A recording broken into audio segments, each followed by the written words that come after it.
Hi, my name is Ann Sermons Gillis, and I'm happy to welcome one of the Friends of Unity of Charleston. This is Lindsay Brunhouse. Lindsay, welcome. And it's Hi, Ann. Brunhouse, and I said Brunhouse, but it's Brunhouse. Welcome. It's either. Okay. Lindsay, where are you from originally? I'm from east of Cleveland, a city called Eastlake, East up in Lake, Ohio. Ohio. Okay. And where do you live now in this area? We are in Hanahan. Hanahan. Okay. Well, what brought you from Ohio to South Carolina? I wanted to be a teacher and change the world, and I applied to all of the Board of Educations for the states on the East Coast so I could drive home in a day in case there was an emergency. And I landed in Orangeburg. Okay, and then you moved from Orangeburg to Hanahan? I Orangeburg to Goose Creek to Hanahan after I met my husband. Okay. And so you're married I am. and you have children? I do. I have two kids, Okay. um, How old are they? a 6 and 2, Ooh, and they are 4 years and 4 days apart. wow, a handful, I bet. Yes. Is it a girl and a boy or? Yes. Okay. So tell us a little bit about your career. Are you working now? I am not. I quit at the end of the school year, 2023, after 13 years of teaching high school, and I was feeling pretty miserable and overwhelmed. And I was fortunate to be able to have the opportunity to stay at home, and try to lead my life in a different direction. Okay, well, that's great that you're able to do that. And so, in high school, what did you teach? I taught marine science, biology, and environmental science. Oh, And at the very beginning, there was one semester of health. so do I remember right? Are you on the green team, the environmental team at I am. I joined Earth Care. Earth Care? There you go. There's the name, there's the name of it. So could you tell us a little bit about your spiritual search?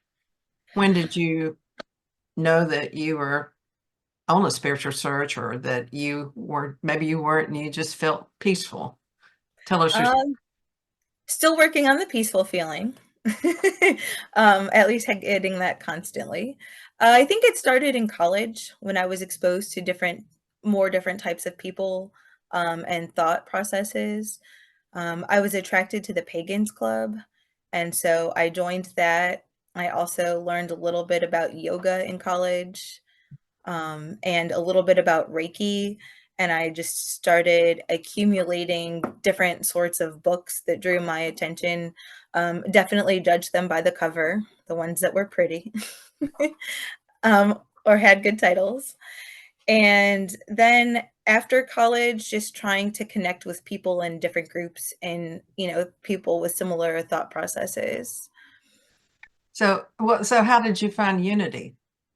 I bumped into a colleague slash friend, when I was having a really bad day at the thrift store. I was at the thrift store to kind of decompress, and I ran into her, and she told me about Unity, and I said, "Oh, I think I need to go there." Was that when Um, you were here or in Ohio? that was down here, and I That had tried some other churches in the area, and they worked for a little while until they didn't. And then I stopped, just wasn't working anymore. So when I went to Unity, I felt like home. well, we're glad you found unity. So Thank you. given these years of study and life, it sounds like you have quite a life there going with two little children. What have has your how has your thought evolved? In other words, what is your philosophy of life at this point? I know it's probably going to change. I try to do one day at a time. I strongly feel that we all possess inside of us what we need, and it's just learning to be able to access what you have to make the most of your life. I believe in the power of positive thinking. I think that what goes around comes around. And I've also in the point where I'm struggling to be consistent in those changes. Like Sundays are like the best day ever because I have church and yoga, so I recenter on Sundays, and then the rest of the week kind of takes its toll. Yes, it's quite a infusion on Sunday mornings, isn't it? It is. It really is. Do you have any, maybe a favorite book or favorite authors that you might share with us? I like The Alchemist. Okay. I've also read a book called Mutant Message Down Under, and that I don't remember all the details, um, but I know that that impacted me, as well as a book called Ishmael. I've read all of those books and they're all wonderful. I don't find too many people that have read at this point Mutant Message Down Under, but I love that too. That book lives in me. There was a professor, I consider him more of a teacher than a professor because he was, um, the class was called Spirituality of the Environment, and he was very connected with indigenous peoples and different cultures, and I feel like I really learned a lot from him, and I believe he might have mentioned that book. And he may have mentioned that book. Well, that's really cool. Well, do you have any? Well, it sounds like I know you're busy with your two kids. My daughter has two young children as well. But do you have any time for any hobbies or passions? I try to get yoga in every once in a while. I'm a happier person when I do yoga, at the very least on Sunday nights. And then we are actually going to be putting my son in daycare, so I'll have some free time. Um, and I'm hoping to just do journaling and self care so that I can, make those my hobbies. Maybe get outside a little bit more. But well, do you do yoga at home or do you do it in person somewhere? I go to a studio in Nexton. It's called Three Keys Yoga, and it's my happy place. I can really let go and relax there just like I can at Unity.